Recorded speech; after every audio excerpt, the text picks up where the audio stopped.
Actually played against Bogut in the NBA. Yeah, we've matched up a couple times. Yeah. Any games, and how have you gone against him, and are you excited to take him on once again? Yeah, I mean, in Golden State, I've played against him, and it'd be fun. He's a big presence inside and nifty passer, someone that makes you change your game plan quite a bit. So it'd be fun to be out there. And just his body size is a little different to probably what you've played in the NBL so far. Long's a little bit different to him, etc. Yeah, I mean, like I said, he's very unique. A lot of size, length. You don't want to let him get easy buckets. I don't want to give away the game plan yet, so you'll see the game. Is it exciting to have that sort of matchup again? Yeah. It's well since you played against him. Yeah, I mean, it's cool. I know he's from here, but long time NBA veteran, and it's fun to rematch on different continent.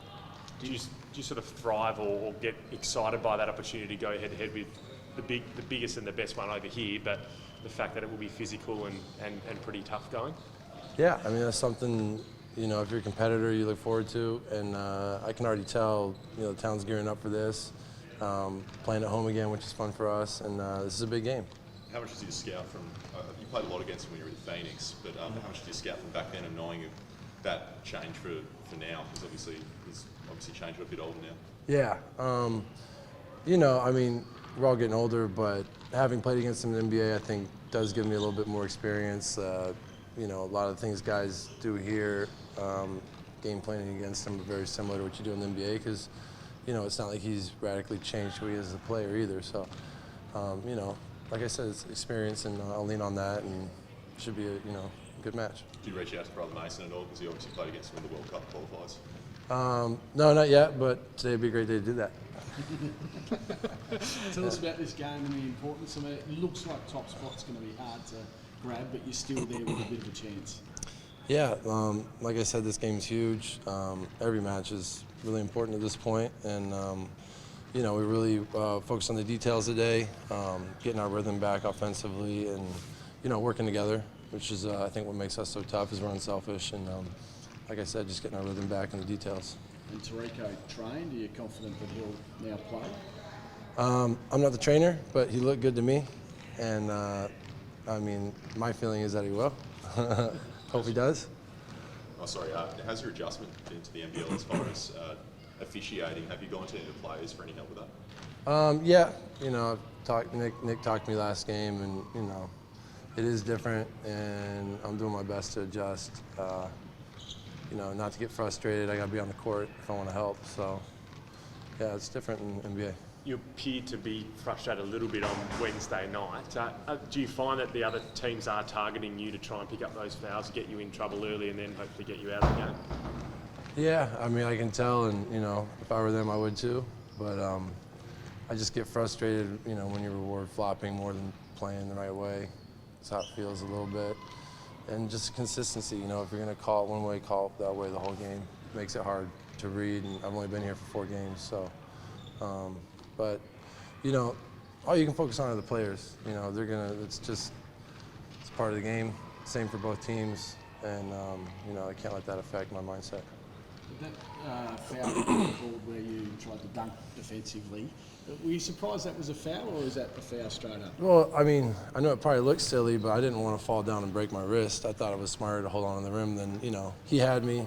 I went, I bit, and I was just arguing they said it's a foul regardless, so it makes sense. He shouldn't be grabbing the rim, but I would have done that every time, not to fall on my face. Yeah, so it was a foul because you grabbed the rim? Yeah. I was arguing that he didn't even attempt to shoot the ball. I was like, it was a foul on the ground or something, but I guess any interaction with the rim, I don't know, there's a lot of situations I could drop in my mind where it's confusing, but that's the rules, and I don't think it'll happen again. We saw Bogut last year play a full NBL season and then go off to the NBA and finish off with Golden State. Is there a thought for you that if I can really finish off well here, there's a possibility of NBA come finals or close to finals? Yeah, I mean, that's always a dream. You want to keep playing. First and foremost, I want to win a championship here, and it's the best way to be ready for a team that needs you is, be in shape and playing against great competition, playing for something, playing in a system, and, every day matters here. So I'm just focused on what we're doing, though. You know, one day at a time, and whatever happens, happens. But I'm really enjoying myself here. How does, I guess, the professionalism stack up of the NBL, the way the players prepare, their rehab, all that stuff compared to the NBA? I mean, it's very similar, and maybe it's not like that across all the NBL teams, but I do recognize I'm part of a special team here and an organization and the way they run things, and it's top notch here. You know, game plan, shoot around, training staff, recovery, everything is really, really tight. What have you made of Nick Kay? You probably hadn't heard of him before coming here to Perth.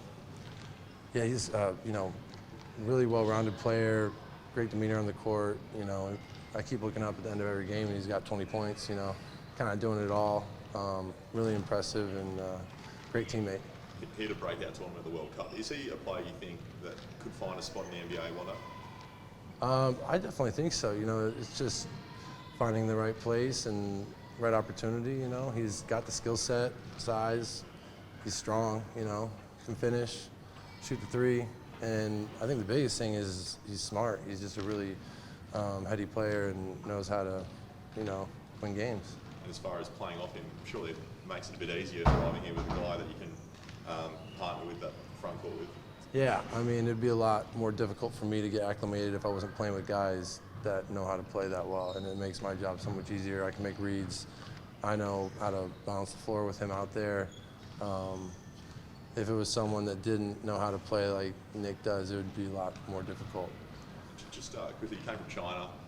You've avoided the coronavirus. You come to the summer in Perth. Can you talk about how much your lifestyle has improved potentially coming to the NBL? I mean, I'd just say drastically. It's an understatement. I'm enjoying it here. I don't like to look back at China that much. Just very quickly on Tariq, we just saw the lack of probably scoring power. If he doesn't play, you need to step up more, and Clint needs to step up more. Is there a bit of pressure on those type of players? We know what Bryce is going to deliver. Yeah, I think, you know, sometimes have the luxury of having Bryce and T is that they can just kind of make stuff happen. And when we lose one of them, we just need to rely on ourselves more, you know, get more opportunities together, you know, more pick and rolls, more, you know, better screens off the ball, more dribble handoffs, and not just throw it to Bryce with 8 seconds to go and be like, do it, you know, because he's got to be tired by the end of the game. I know that. So that's what we were working on today, was getting good offensive touches together.